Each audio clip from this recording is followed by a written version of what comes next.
Je tire et je ne peux pas l'enlever parce que les grosses roches ont coincé le matériel.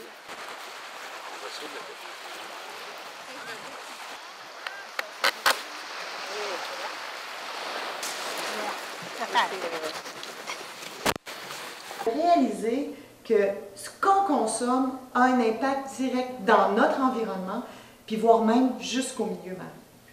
Puis le gros problème, c'est le plastique. Pour toujours. Il ne se dégrade pas. Il ne se dégrade pas, il ne fait que s'accumuler. Les oiseaux marins, les tortues, les mammifères marins peuvent confondre les débris marins avec leur proie. Il y a entre autres les sacs de plastique qui sont souvent confondus avec des méduses.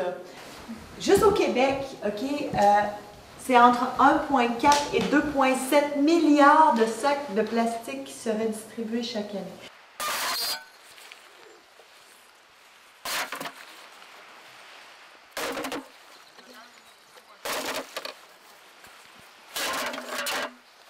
Le premier objectif, c'est de participer à une activité communautaire, citoyenne.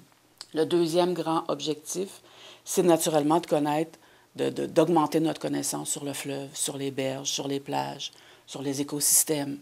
Dans cette activité, il y a toute une logistique, une éthique à suivre. Il y a une faune, il y a une flore. Donc, on fait attention aux écosystèmes. Si on se retrouve à 8h30, ça veut dire à peu près 1 heure ici, un petit 15-20 minutes pour changer de site. Hein? C'est ça. On se retrouve, puis on revient dîner à la station exploratoire. Il y a des usines de traitement de l'eau maintenant qui utilisent ces médias filtrants-là. D'un point de vue de traitement de l'eau, il y a beaucoup d'avantages à utiliser ça. Et ce n'est pas demain la veille qu'on va les voir disparaître. Au contraire, on va en voir de plus en plus, je crois. Mais il faut tout simplement que nos équipements de traitement de l'eau soient adaptés pour les retenir. Quand il y a des coups d'eau, quand il y a des très grosses pluies au Québec, quand ça fond au printemps, les stations d'eau usée débordent partout au Québec. Nous, l'année passée, quand on a fait notre premier nettoyage de berge, c'est la première fois qu'on trouvait sur les plages de Rivière-du-Loup un objet comme ça, puis on en trouve de plus en plus. On en a trouvé un, mais on sait qu'il y en a des milliers, donc on va peut-être y retourner pour essayer d'en trouver d'autres. J'ai trouvé, entre autres, des petits bidules qu'on parlait, là, des médias filtrants, des balles de golf, beaucoup de styromousse. Aujourd'hui, j'ai trouvé du styromousse blanc, du styrofoam d'emballage, principalement, en petits morceaux. Surtout ça, de l'autre côté. Là, ici, on voit que c'est du bois de construction. Donc, tout ça, naturellement, c'est ramené dans la laisse de mer, puis c'est ramené, puis ça va dans l'eau. Il y en a qui font des belles roches rondes, mais il y en a d'autres qui vont être envolées, par exemple.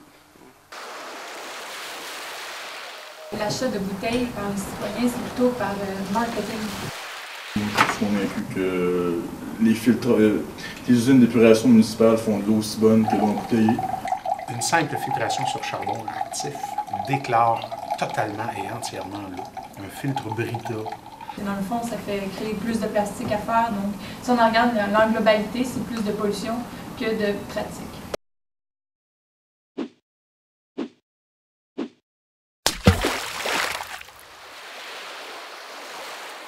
On comprend que les déchets, c'est pas juste nos déchets qu'on va retrouver sur le bord des rives, sur les plages. Ça va être les déchets qui se promènent dans le fleuve, qui viennent de l'amont.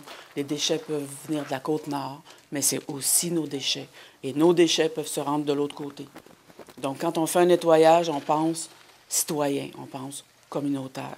Bien, c'est sûr que ça atteint un côté émotionnel, le côté de voir que les animaux peuvent en manger puis les tuer, mais comment je me sens aujourd'hui? Fière d'aider à l'environnement.